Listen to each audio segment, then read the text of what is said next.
Welcome back once again to Neptune Park, in which we're going to be constructing the first of many roller coasters. It took a few episodes, to get to the stage where we're actually going to build a ride in this park, but I hope that it was worth it. We're going to be building a HYPERCOASTER, which is one of them, like my favorite kinds of ride to build because they're not too hard to build and get smooth.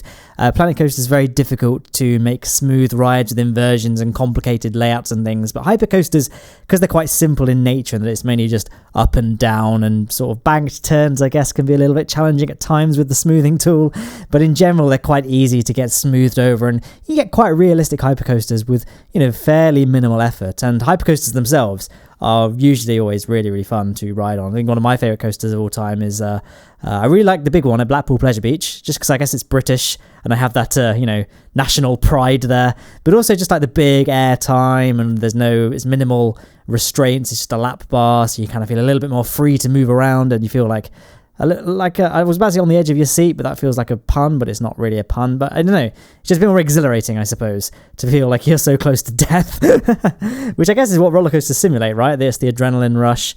I don't know. I don't really know that much about the theory of it. I just like them.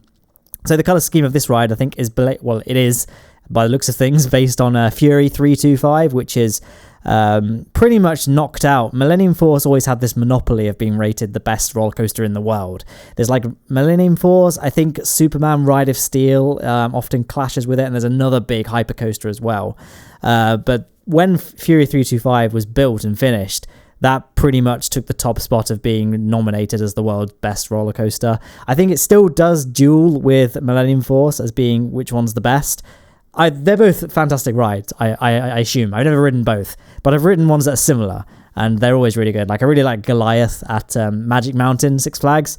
UK doesn't really have that many big hypercoasters. Again, we've got the big one at Blackpool Pleasure Beach, which obviously is quite big, hence the name, the big one.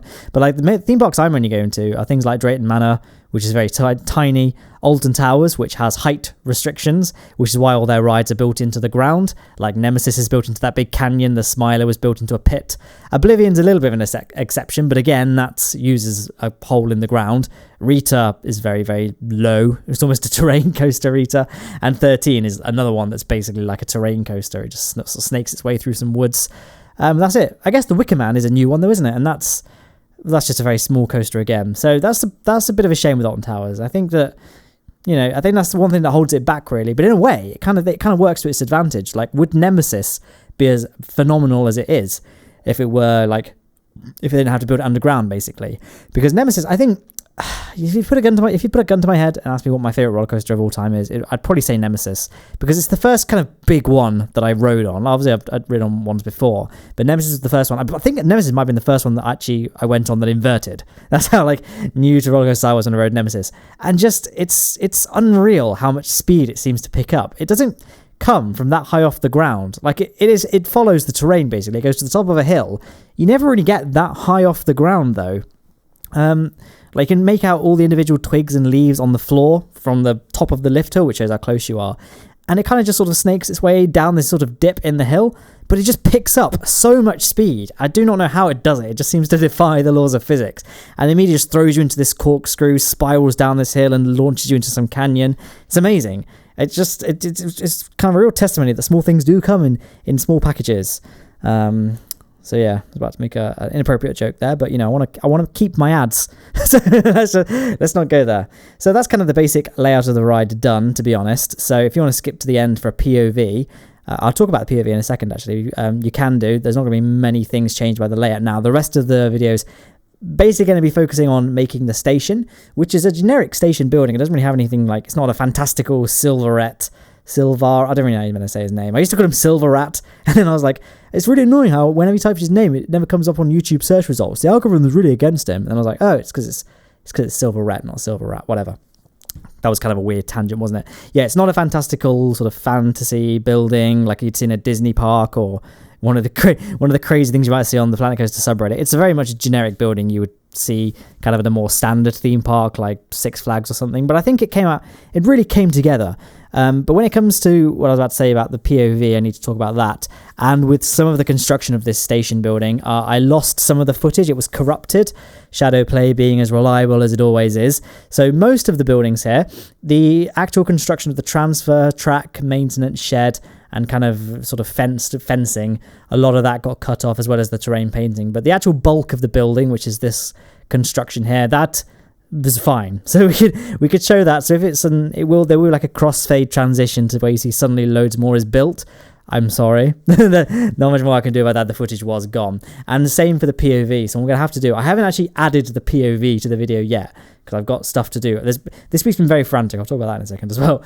But I haven't got the footage for the POV. It just seems to have gone missing, even though I make a point after building every ride to film the POV, so that I don't have to go back and do it in retrospect like I did with Mirror Lake, where you can just see the rest of the theme park already constructed, especially in a roller coaster like this, where it's so high up, you get panoramic views of the entire park. I don't really want to spoil the series to come, so I'm going to have to be creative about trying to find a POV. I'll probably try and find a quick save or something that I made like a while ago, so there won't be too many other things built, but that's all to come. So I don't know what the POV is going to look like, but I will include a POV because I feel like you guys deserve that. You managed to sit through this, so you deserve a little reward at the end. So that's something to do there. But no, as I was saying, I've literally this is now my second commentary I've done back to back. I've just recorded the commentary for last week for you. It would have been last week's Planet Coaster video where we did the car park additions and all that. As of right now, like if you're watching this on the day or a couple of days after, I'm in Thirsk right now visiting my friend who's got like a house up in York. So we all go and visit up there and just sort of chill. So if you guys are fans of Off the Hook, all three of you, you might know Coops and Tupper. They'll be there. So, in fact, I don't know if you saw the Off the Hook football golf episode. That was filmed there. So that's why I might even play football golf right now as you're listening to this. Who knows? It's a world of possibilities up in Yorkshire. Anything happens, you know. What happens in York stays in York. So, yeah. So I like to maintain an upload schedule whilst I'm away, so I like to create a small backlog of videos that I can continually kind of auto-publish while I'm away, so that the channel doesn't, stop uploading, basically. Because I like to keep the viewers occupied. I also like money. That's not it. No, it's because YouTube just seems to favour channels that maintain a regular upload schedule. Obviously, there are exceptions to this, JonTron probably being the most infamous, but in general, it just seems that channels that don't have a frequent upload schedule don't tend to be as favoured by the algorithm. This could be complete. It's very much all speculation with the YouTube algorithm. No one really knows. I'm pretty sure Google don't really know how their algorithm works either. So I have no idea, but this is what I've heard, and it seems to make sense in my mind. And from what I've seen, purely anecdotally, it seems to be the case. So I'm maintaining an upload schedule. I haven't done this Saturday's Kerbal video though, and I've no idea what I'm going to do for next Saturday. So I'm hoping I have a video for Saturday with regard to Kerbal Space Program, but I don't know yet. I have a lot to do. I've got 2 Planet Coaster videos to render, and they will take a while to render because the footage is played so fast, and I do a lot of color correction to it as well. So these Planet Coaster videos take a long time to render, even on my PC. And so whilst they're rendering, I won't be able to do any Kerbal editing. And obviously I have to upload the Planet Coaster videos again, which on my second takes a while. So it's all very exciting. It's not exciting, it's very stressful, but I mean, it's also kind of like, oh, I wonder what's going to happen. So, I mean, there might be a Kerbal video this Saturday. There might not be.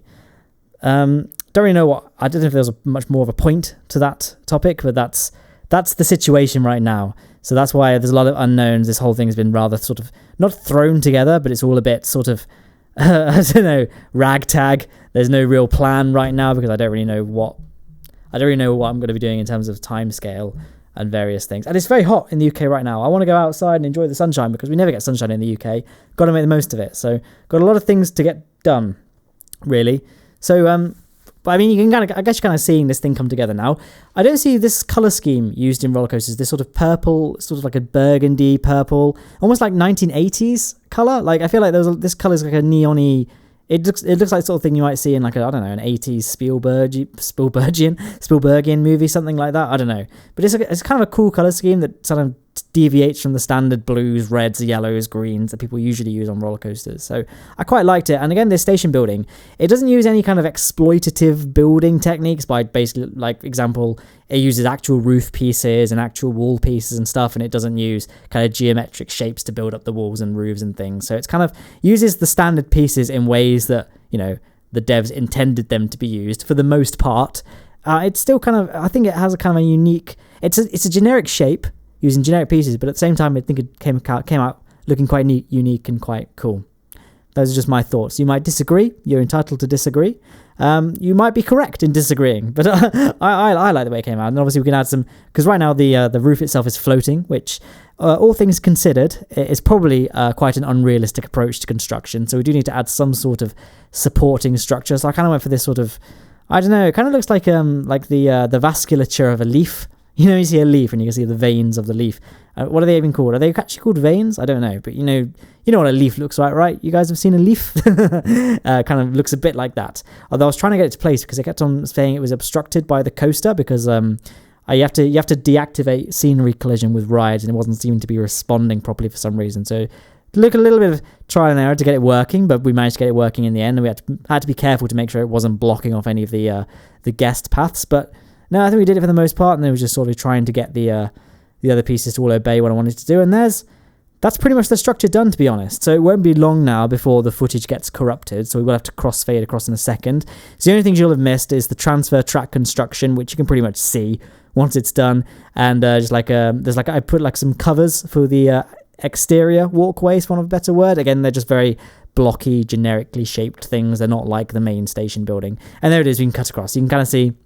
You didn't miss a huge amount, just those fencing. I probably should have panned around at some point while filming this to show what you guys had missed, but obviously at the time, I didn't realise the footage had got corrupted. It was only after the fact that I noticed. So thank God it wasn't more, and I don't think any other parts of this build for this whole theme park have suffered the same sort of level of corruption. I know what caused it, and I know how sort of not, like what the opposite of emulate is, so like not recreate those conditions that corrupted it. So it's fine. So yeah, I'm just adding like a sort of pseudo on-ride photo section. It's basically just 2 information booths with a little sign above it saying on-ride photos. Some people on the forums have made insane on-ride photo buildings. Like they made a custom building with little custom billboards with pictures they took themselves. But you know, it's a lot of effort, and you know, I don't have that time. I couldn't really be bothered. As you can see, I kind of did some terrain sculpting, painted it to make it look a little bit more realistic. And then of course we have to fence off, keep the park nice and safe. You can kind of see there. You can kind of get little glimpses of the stuff you missed. So that's pretty much coming to the end of the commentary, to be honest. I'm going to, for once, be quiet during the POV, because as I said, I haven't got it filmed yet, so I'll have nothing to talk about. So we'll fade across now.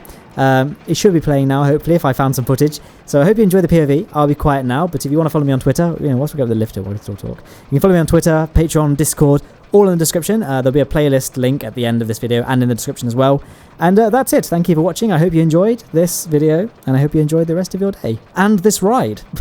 And yeah, just a quick spoiler warning. I couldn't find any footage of the ride, you know, before the rest of the park was built. So just ignore the things you see in the background for now. But yes, here we go. Enjoy.